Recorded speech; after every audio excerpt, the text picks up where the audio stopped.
तो हेलो बच्चों। जैसा कि आप जानते हैं मैं हूं रज़ी अख्तर और मैं एक केमिस्ट्री फैकल्टी हूं और आप यूँ कह सकते हैं कि मैं काउंसलिंग भी करता हूं बच्चों के लिए।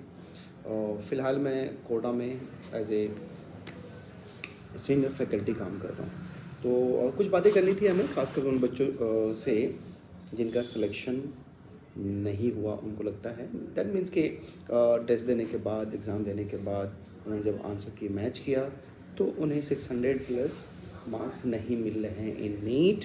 और सिमिलरली आईआईटी मेंस, हालांकि रिज़ल्ट भी आ गया उसका, उसमें सक्सेस नहीं मिला। तो हमें ये बातें करनी हैं कि आपने एक्चुअली में क्या क्या गलती करी, आपने क्या क्या गलती करी जिससे आप वहाँ तक नहीं पहुँच पाए। ख़ासकर मैं उन बच्चों से बात करना चाहता हूँ जिसने पूरी मेहनत करी। उन्हें लगता है कि हमने बहुत मेहनत किया और हमें मिलना चाहिए था, फिर भी वहाँ तक नहीं पहुँच पाए। तो देखो बच्चों, प्यारे बच्चों, मैं आपको बता दूँ फॉर यू का इन्फॉर्मेशन, जब भी आप एंट्रेंस देते हो, है ना, जब भी आप कॉम्पिटिटिव एग्ज़ाम देते हो तो उसका अपना एक नॉर्म होता है, उसका अपना एक तरीका होता है। नहीं तो जब तक आप उनके साइकोलॉजी को नहीं समझोगे, जो एग्ज़ाम होता है उनका अपना एक पैटर्न है और आपके लिए तो आसान है, सिलेबस फिक्स है। कोई ऐसा तो नहीं है कि सिलेबस फिक्स नहीं है। आपको पता है कि नीट के सारे क्वेश्चन एनसीईआरटी से आएंगे, एक आध परसेंट अगर छोड़ दे तो ठीक है। तो जब हमें मालूम है कि हमारा सिलेबस फिक्स है तो फिर हमें उसमें किस तरह से काम करना चाहिए, इस बात पे हमें डिस्कशन करना है। तो ज़रा ध्यान सुनना, ये आपके लिए बहुत बहुत ज़्यादा बेनिफिशियल होने वाला है, खासकर उन बच्चों के लिए जिसका सिलेक्शन नहीं और दोबारा तैयारी करना चाहते हैं, और उन बच्चों के लिए भी जिसने अपनी तैयारी स्टार्ट करी है। तो अभी शुरुआत है, लोगों ने एडमिशन लेना शुरू कर दिया है कोचिंग में या पढ़ना शुरू कर दिया है। तो मैं आपको पॉइंट वाइज समझाऊंगा कि किसी भी एग्ज़ाम में सिलेक्शन के लिए हमें क्या करना चाहिए और उनका क्या क्या तरीका होता है। तो सबसे पहले आपको ये देखना है, आपको सबसे पहले आपके पास होना चाहिए उस एग्ज़ाम के प्रीवियस ईयर के क्वेश्चंस। आप तो लकी हो भाई, आपके पास तो अवेलेबल है। नहीं, आप चाहे नीट के लिए देख लो या आईआईटी मेंस के लिए, आईआईटी एडवांस के लिए, सारे प्रीवियस ईयर क्वेश्चन अवेलेबल है। तो आपके पास ये मटेरियल होना चाहिए प्रीवियस ईयर के। ठीक है, अब आप पढ़ेंगे कैसे? तो देखो बच्चों, पढ़ाई का तरीका ये होता है, जो नॉर्मल तरीका ये है कि आप क्लास करेंगे, अपना प्रॉपर नोट्स बनाएंगे।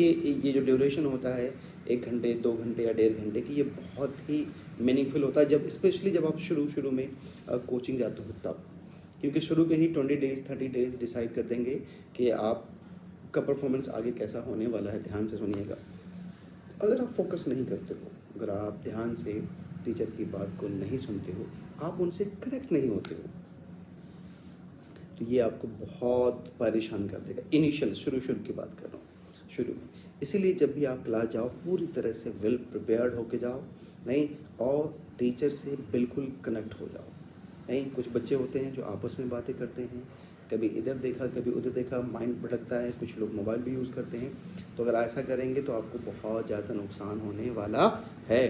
तो आपको क्या करना है, टीचर से बिल्कुल कनेक्ट होकर आप उनकी सारी बातों को बहुत ध्यान से सुन के, नहीं, और जो जो कॉन्सेप्ट वो बताएंगे उनको आप बढ़िया तरीके से, बेस्ट तरीके से क्या करेंगे, नोट्स में कन्वर्ट करेंगे, नोट्स बनाएंगे। ठीक है, फिर जैसे सपोज करो क्लास ख़त्म हो गया, क्लास ख़त्म होने के बाद आप घर आएंगे, 3 क्लास हुई, जैसे फिजिक्स केमिस्ट्री बायो या फिजिक्स केमिस्ट्री मैथ की। फिर घर आएंगे, तो अब घर आने के बाद आप रिलैक्स होने के बाद उसको फिर से रिवाइज़ करेंगे। रिवाइज़ कैसे करोगे, तो फिर लाइन टू लाइन उसको पढ़ोगे आप। ठीक है, वो टॉपिक पढ़ोगे जो आपको बताया गया, जैसे आपको बताया गया कि मोल क्या होता है, मोल कैसे फाइंड करते हैं, नहीं, तो आप उसको पढ़ेंगे, 2 बार 3 बार पढ़ेंगे। ये कुछ इंपॉर्टेंट बातें होंगी, नहीं, जैसे फॉर्मूला आ गया आपको, 3-4 फॉर्मूला आ गया, तो उसको आप एक छोटी सी रजिस्टर में, छोटी सी कॉपी में आप शॉर्ट नोट के फॉर्म में लिखेंगे। ठीक है, शॉर्ट नोट के फॉर्म में लिखेंगे और उसको बार बार रिवाइज करेंगे। उस वक्त तक रिवाइज करेंगे जब तक कि आंख बंद करने के बाद भी वो आपके सामने कॉन्सेप्ट नहीं आ जाए। ये हो गया, एक काम हो गया। दूसरी बात, ये तो करना ही करना, पूरी ईमानदारी, जिसने भी इसमें ऑनेस्टी नहीं दिखाई वो फंसेगा, उसको दिक्कत होगी, क्योंकि कुछ बातें ऐसी होती हैं जो ब्रेन पे एकदम से क्लिक करती है और कॉन्सेप्ट को क्लियर कर देती है। फिर क्या करना है आपको, उस पर बेस्ड आपको क्वेश्चन दिया जाएगा, उस पर बेस्ड आपको क्वेश्चन दिया जाएगा, टीचर देंगे। जनरली टीचर देते हैं, उसको हम डीपीपी के नाम से जानते हैं, कोटा में, दिल्ली में भी ऐसा होता है। आप उस डीपीपी को सॉल्व करेंगे, ठीक है, देखेंगे कितना सॉल्व हुआ, कितने क्वेश्चंस बने, ये एक तरीका होगा। मान लो एक दिन की क्लास में वो 10 से 15 क्वेश्चंस डीपीपी के फॉर्म में मिलता है, वो आप बना लेना। अब जो बताने जा रहा हूँ ये बहुत ही इम्पोर्टेंट है, बहुत ही इम्पोर्टेंट। अगर ये ऐसा कर लेते हो तो आपका सिलेक्शन पक्का, आपको पढ़ने में बहुत मज़ा आने वाला है। करना क्या है, आपको खुद से क्वेश्चन बनाना है। तो अगर हम खुद से कैसे क्वेश्चन बना लेंगे, आप बना सकते हो बच्चे, जैसे टीचर ने क्वेश्चन बनाया वैसे आप भी बना सकते हो। नहीं, अब आपसे जो भी टॉपिक्स आपको पढ़ाया गया है उस पर बेस्ड क्वेश्चंस आप खुद से सोचेंगे कि इस पे हमसे क्या पूछा जा सकता है। नहीं, मोल कॉन्सेप्ट में हमसे क्या पूछा जाएगा, ठीक है, फिजिक्स में हमसे जो पढ़ाया गया उसमें क्या क्या पूछा जाएगा। तो ऐसे आप सोचते सोचते इससे हमें ये पूछ सकते हैं, इससे ये पूछ सकते हैं, इससे ये पूछ सकते हैं, इससे ये पूछ सकते हैं। नहीं, उनका आप चाहो तो 10 क्वेश्चन, 15 क्वेश्चन, 20 क्वेश्चन आप खुद से बना लो, खुद से ऑप्शन बनाओ।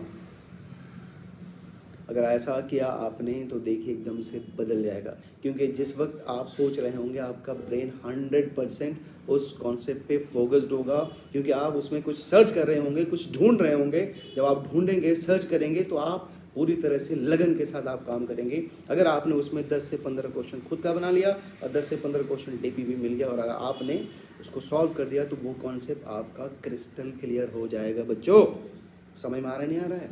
अगर आप ऐसा करते हैं, मैंने ये नहीं कर रहा, अभी किताब की बात नहीं कर रहा, मैं आपको सिर्फ उस नोट्स की बात कर रहा हूँ जिसमें टीचर ने पढ़ाया, हमने पढ़ाया, उससे आपको ऐसा करना है। अगर ऐसा करते हैं तो बहुत कुछ बदलने वाला है, ठीक है। ऐसे ही दूसरी क्लास होगी, तीसरी, मान लो 10 क्लास में पूरा चैप्टर खत्म हो गया और आपने ऐसे किया, भाई आपको 100 क्वेश्चन टीचर ने दे दिया, 100 क्वेश्चन, 200 150 क्वेश्चन आपने खुद ही फ्रेम कर लिया। उसके बाद अगर आप PYQ बनाते हो और PYQ के क्वेश्चन अगर सॉल्व हो जाते हैं आपसे, तो आपको बहुत मज़ा आने वाला है। अंदर से जो हैप्पीनेस मिलेगा, अंदर से जो डोपामिन सीक्रेट होगा, वो आपके लाइफ को बदल देगा। लाइफ को बदल देने का मतलब ये है कि आपका इंटरेस्ट जाग जाएगा, किसमें बच्चे, पढ़ाई में। और शुरू में ही अगर आपका इंटरेस्ट जाग गया तो फिर कोई नहीं रोकेगा। फिर आपके पेरेंट्स आते हैं हमसे शिकायत करने के लिए कि ज़रा इसको समझाओ, ये तो दिन रात पढ़ता रहता है, ये कहीं पागल ना हो जाए। फिर जब आप इस मोड पे आ जाएंगे तो फिर आपका कोई मुकाबला नहीं कर सकता बच्चों, ठीक है। आप फुल मार्क्स ला सकते हैं। दूसरी बात, मार्क्स लाने के बाद तो छोड़ो, आप घुस जाओगे उसमें, एंट्री हो जाएगी आपके सब्जेक्ट में। आप सब्जेक्ट को एंजॉय करना शुरू कर दोगे, उनसे बातें करना शुरू कर दोगे, अपनी बातें उसमें लॉजिक लगाना शुरू कर दोगे। पढ़ाई का ये तरीका होता है, वैसा तरीका नहीं है कि सर ने पढ़ा दिया, हमने रट लिया और उसमें क्वेश्चन पूछ दिया तो हमने बोल दिया, नहीं पूछा तो नहीं बोलेंगे। बस आए, क्लास किया और उसको रख दिया, डंडे पड़े तो डीपीपी बनाया, 2-4 बनाया, खत्म हो गए। फिर जब एग्जाम का आया तो थोड़ा खौफ जागा, इधर भटक रहे उधर भटक रहे, सर ये बता दो, सर ये बता दो, हमें क्लास में पढ़ा था, हमने आइसोमेरिज्म पढ़ा था, लेकिन हमें कुछ समझ में नहीं आ रहा, क्या क्यों समझना क्यों चाह रहे हो, तो सर परसों एग्जाम में समझा दीजिए। अरे यार, 10 क्लास में टीचर ने तुम्हें पढ़ाया है, तुम 2 मिनट में चाह रहे हो आके डाउट काउंटर पे आके बैठ के हमें ये समझा दो और समझ लोगे। इसका मतलब ये है कि आप में वो एफिशिएंसी नहीं है, आपने इसमें प्रॉपर तरीके से काम नहीं किया है। अगर नहीं किया है तो परेशानी झेलनी पड़ेगी आपको। अब मार्क्स कम आएंगे, आपके मार्क्स कम आएंगे तो फ्रस्ट्रेशन होगा, तुम्हें तो होगा ही, और पेरेंट्स को, क्योंकि अब तो टेक्नोलॉजी है, इमीडिएट मैसेज आएगा आपके पेरेंट्स के पास, वो वहाँ से फ़ोन करेंगे कि मैंने तो तुम्हें इतने पैसे दिए, ये किए, मैंने तुम पे एहसान किया, ये किया, और आपका फ्रस्ट्रेशन लेवल और बढ़ेगा। पढ़ने के अलावा आप जाओगे फ्रस्ट्रेशन को डील करोगे, ठीक है। जो तरीका मैं बता रहा हूँ वो करना ही करना है आपको बच्चे। अगर करो तो देखना आपकी लाइफ चेंज होने वाली है और कॉम्पिटेटिव एग्जाम को ऐसा पूरे साल एंजॉय करेंगे, पढ़ाई को आप ऐसा एंजॉय करेंगे कि आपकी तकदीर बदल जाएगी। क्या आपको मेरी बात समझ में आ रही है? तो पहला काम क्या करना है बच्चों, आपको क्लास में पूरी तरह से एकदम पिन ड्रॉप साइलेंट पे, जब टीचर पूछे तो बताओ, नहीं तो पूरी तरह से सुनते रहो बात को और उनकी बात को लिखते रहो। जो भी डाउट्स हो आप पूछिए। घर पे आइए, 2 बार 3 बार रिवाइज करिए, सारे फॉर्मूला को लिखिए, 2 बार 3 बार 4 बार 5 बार, जब तक लिखे तब तक के पूरी तरह से आपको याद हो जाए, ठीक है। डीपीपी सॉल्व करिए, पहले डीपीपी सॉल्व करनी है उनकी, कर लिया, फिर आपको खुद का क्वेश्चन बनाना है, क्योंकि 10 क्वेश्चन के डीपी बना लेंगे तो आपको आइडिया मिल जाएगा क्वेश्चन होता क्या है और कैसे बनाते हैं। ये अगर आपने बना लिया, हर लेक्चर का 20 क्वेश्चन, 25 क्वेश्चन, 10 क्वेश्चन, जितने इस तरह का लेक्चर अगर आपने खुद से फ्रेम कर लिया और जो डीपी में क्वेश्चन को बना लिया, तो आपकी एंट्री हो गई बच्चों सब्जेक्ट में, फिर आप बहुत ज़्यादा अच्छा करने वाले हो। क्या ये बात आपको समझ में आ रही है? दूसरी बात कि जब भी टेस्ट हो तो टेस्ट में आपको अपेयर होना है ठीक उसी इफ़िशेंसी के साथ, उसी लगन के साथ जिस तरह से आप नीट का एग्ज़ाम देते हुए देखते हो लोगों को, या आपने दे रखा होगा, उसी ईमानदारी के साथ। एक भी क्वेश्चन हमें किसी की चीटिंग नहीं करनी है, कोई तुक्के नहीं लगाने हैं, नहीं, और उसको प्रॉपर सॉल्व करना है। प्रॉपर सॉल्व करने का क्या तरीका है अब आप सुन लीजिए। प्रॉपर सॉल्व करने का तरीका यह है कि आप क्वेश्चंस को 3 जोन में बांट दो, zone A, zone B, zone C. कहोगे zone A, zone B, zone C क्या है सर? तो देखो बच्चे, कुछ क्वेश्चंस ऐसे होते हैं जिसको जैसे ही आप पढ़ोगे आपको उनका आंसर समझ में आ जाएगा। मतलब ये कि पहले से बढ़ हो सकता है कि जो आपने क्वेश्चन फ्रेम किया था उसी से फ्रेम किया हुआ क्वेश्चन आ जाए, तो एकदम से समझ में आ जाएगा आपको। तो आप उसे पहले राउंड में करेंगे। मैं ये नहीं कह रहा कि आप बायोलॉजी शुरू करो, फिजिक्स से शुरू करो या केमिस्ट्री शुरू करो, जो मन में आए उससे शुरू करो, लेकिन आप हर सब्जेक्ट को 3 जोन में बांटिए, ए, बी एंड सी। ए में उन क्वेश्चन को रखिए जो बहुत आसान है और श्योर शॉट है आपका कि इसमें हमें +4 मिलेंगे ही। जोन बी में आपको आता है लेकिन थोड़ा सोचना पड़ेगा ना, थोड़ा सोच कर निकालेंगे, नहीं तब आप जोन बी में पहुंचेंगे। और थर्ड में आपको उन क्वेश्चन को अटेम्प्ट लेने हैं जो मुश्किल हैं, जिनको आपको कॉन्सेप्ट याद नहीं आ रहा है, जिनका फॉर्मूला भूल गए हैं, या बहुत ह्यूज कैलकुलेशन है, उस पर काम करेंगे। अब कहोगे इसका हमें फ़ायदा क्या होने वाला है? इसका फ़ायदा ये होने वाला है बच्चों कि आपने फर्स्ट राउंड में सारे आसान क्वेश्चन कर लिए, तो जितने भी मक्खन थे, मलाई थे, आपने उसको कलेक्ट कर लिया। सेकंड राउंड में फिर मैक्सिमम हुआ। इससे क्या हुआ कि आपके अंदर फ्रस्ट्रेशन नहीं आएगी, नहीं, आपको दिक्कत नहीं होने वाली है। क्यों? क्योंकि एग्जाम में जो फ्रस्ट्रेशन होता है वो कब होता है? जब क्वेश्चन नहीं बनता है। और क्वेश्चन नहीं बनने को तो आपने थर्ड जोन में डाल दिया, तब तक तो आप अच्छा काम कर चुके हो।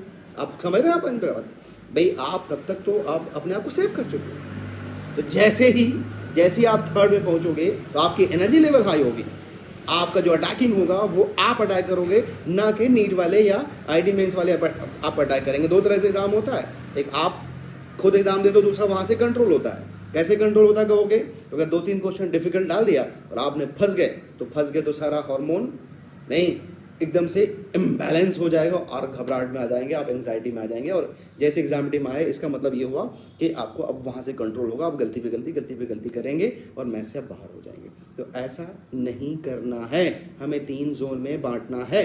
पहले आसान क्वेश्चन को करना है, फिर मिडिल वाले को, और सबसे बाद में डिफिकल्ट वाला अगर मान लो नहीं भी बना तो वैसे भी नहीं बनेगा, छूट गया। मान लो आपने टाइम खत्म हो गया, 10 क्वेश्चन आपने डिफिकल्ट वाला नहीं बनाया, तो वैसे भी मुश्किल था, नहीं बना तो कोई दिक्कत नहीं है। लेकिन अगर आप ये नहीं करते हो और 10 क्वेश्चन वो छूट गया जो आपको आता था, टाइम अप हो गया, तो फिर आपको नुकसान हो जाएगा ना। ठीक है, ये काम करना है। और जो सबसे इंपॉर्टेंट बात बताने वाला हूँ बच्चा, वो ये है कि आप अपने अंदर से जो खौफ है, जो डर है, उसको निकालिए। डर फिजिक्स का, डर केमिस्ट्री का, बायोलॉजी से नहीं डरते लोग, इसको आप बाहर निकालिए। डरने से कुछ नहीं होता बच्चे, लड़ने से होता है।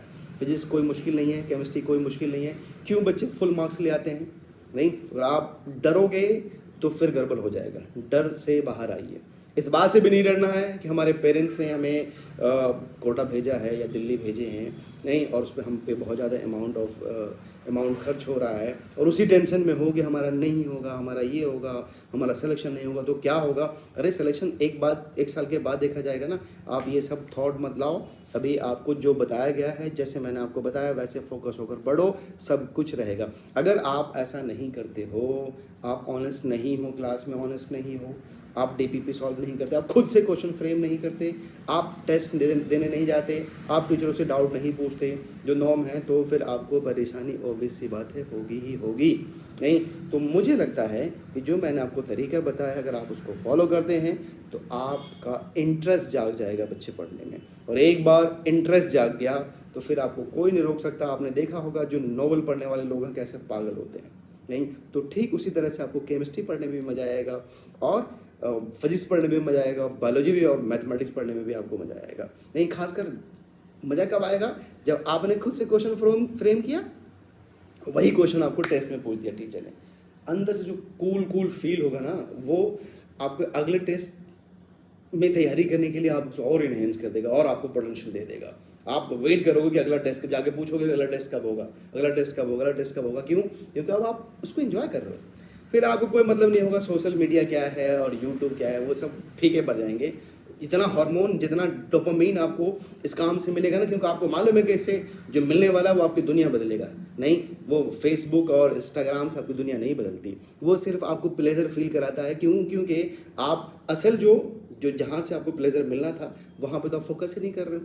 नहीं, मैं गारंटी लेता हूँ कि इतना ज़्यादा इंजॉय करोगे आप कि ये सोशल मीडिया, यूट्यूब और ये सब पे कुछ भी नहीं, कुछ भी नहीं है, आपको कुछ भी नहीं है, इससे अच्छा कुछ भी नहीं रहेगा। और फिर आपकी जो दुनिया बदलेगी इसका कोई मुकाबला नहीं कर सकता। तो आई होप बच्चे आप ऐसा करेंगे। नहीं, फॉर फ्यूचर जो लोग अभी एग्ज़ाम तैयारी के लिए आए हैं, नहीं, जो लोगों ने एडमिशन लिया है, जो प्रिपरेशन शुरू किए हैं, जैसे भी हैं, आपको मेरी तरफ से very very all the best. आप तैयारी करिए, पूरी ईमानदारी दिखाइए, आपको बहुत अच्छा रिजल्ट मिलेगा।